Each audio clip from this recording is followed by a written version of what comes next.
कल्पना करा की एके दिवशी तुम्हाला कळतंय की कोणीतरी तुमच्या नावावर नकळत 50 लाखाचं कर्ज घेतलंय आणि आता बँकवाले वसुलीसाठी तुमच्या दारात येऊन उभे आहेत. हे ऐकूनच अंगावर काटा आला ना? मग विचार करा की हे जर खरं झालं तर काय होईल. हे असे फ्रॉड्स पॅन कार्डचा गैरवापर केल्यामुळे होतात.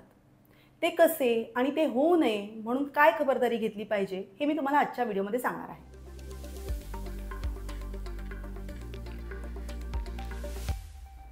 पॅनचा फुल फॉर्म तुम्हाला माहीत आहे का? माहीत असेल तर लगेच कमेंट करा. नमस्कार, मी सीए प्रज्ञा श्रीधनकर, आर्थिक जागृतीमध्ये तुमचं स्वागत आहे. आता पॅन हा एक महत्त्वाचा डॉक्युमेंट आहे हे सगळ्यांनाच माहिती आहे.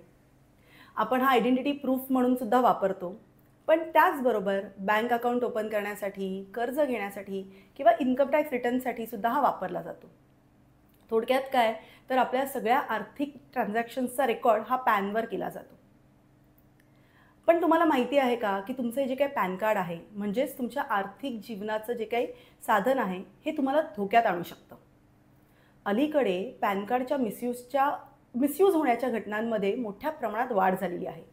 इनफॅक्ट लोकांनी त्यांचे पैसेसुद्धा गमावले आहेत किंवा त्यांची ओळख वापरून बरेच फसवणुकीचे प्रकार घडत आहेत.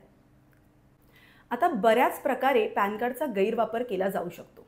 जसं की एक आहे लोन घेण्यासाठी.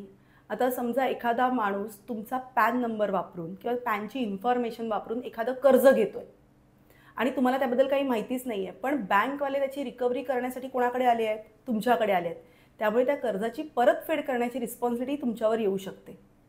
2 आहे बँक अकाउंट ओपनिंगसाठी. आता गुन्हेगार काय करतात तर तुमचं बँक किंवा पॅन कार्डची माहिती वापरून एखादं बँक अकाउंट ओपन करतील तुमच्या नावाने. त्या बँक अकाउंटमध्ये बरेचसे ट्रान्झॅक्शन्स करतील आणि मग त्या ट्रान्झॅक्शन्सची जबाबदारी कोणावर येईल तर तुमच्यावर येईल. 3 आहे SMS स्कॅम.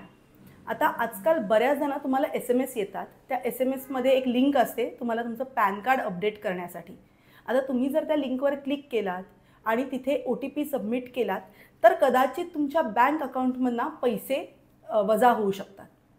मग आता ह्या पॅन कार्डपासून होणाऱ्या फसवणुकीला जर टाळायचं असेल तर मग पुढील खबरदारी घेणं गरजेचं आहे. एक म्हणजे काय तर तुम्ही कुठेही पॅन कार्डची फोटोकॉपी म्हणजेच झेरॉक्स सबमिट करताना ते कोणत्या कारणासाठी पॅन कार्ड देत आहे हे तिथे कारण लिहा आणि मगच त्याला सेल्फ अटेस्ट करा. म्हणजे जसं की आता आपण बँक अकाउंट ओपनिंगसाठी पॅन कार्डची कॉपी देतोय, मग तिथे लिहा खाली की for bank account opening purpose only आणि मग त्याला सेल्फ अटेस्ट करा आणि ते सबमिट करा, म्हणजे त्याचा गैरवापर होणार नाही. 2 आहे वेळोवेळी फॉर्म 26A आणि AIS चेक करा. आता AIS आणि 26A म्हणजे काय हे मी एपिसोड नंबर 49 मध्ये सांगितलेलं आहे. एपिसोडची लिंक तुमच्या स्क्रीनवर आहे, तुम्ही ते पुन्हा एकदा पाहू शकता.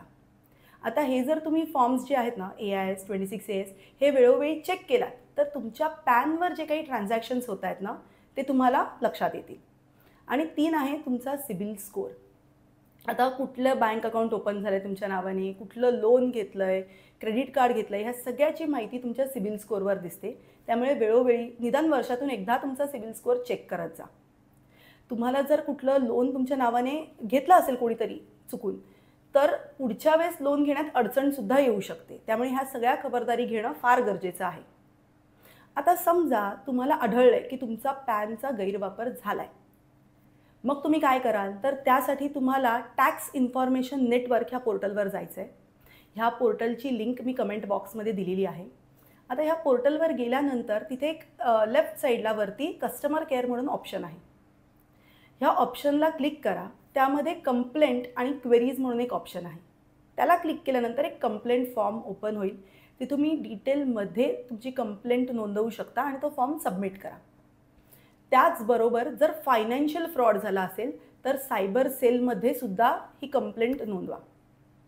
सो आजच्या व्हिडिओमुळे तुम्हाला कळलंच असेल की पॅन कार्डचा गैरवापर कशा प्रकारे होऊ शकतो आणि ह्यापुढे कोणतंही पॅन कार्ड रिलेटेड ट्रान्झॅक्शन करताना तुम्ही व्हिडिओमध्ये दिलेल्या सूचना लक्षात घेऊनच ते ट्रान्झॅक्शन करा. व्हिडिओ आवडला असेल तर त्याला लाईक करा आणि ही सगळी माहिती इतरांपर्यंत पोहोचवण्यासाठी ह्या व्हिडिओला जास्तीत जास्त शेअर करा आणि आर्थिक जागृती या यूट्यूब चॅनलला सबस्क्राईब करा. थँक्यू.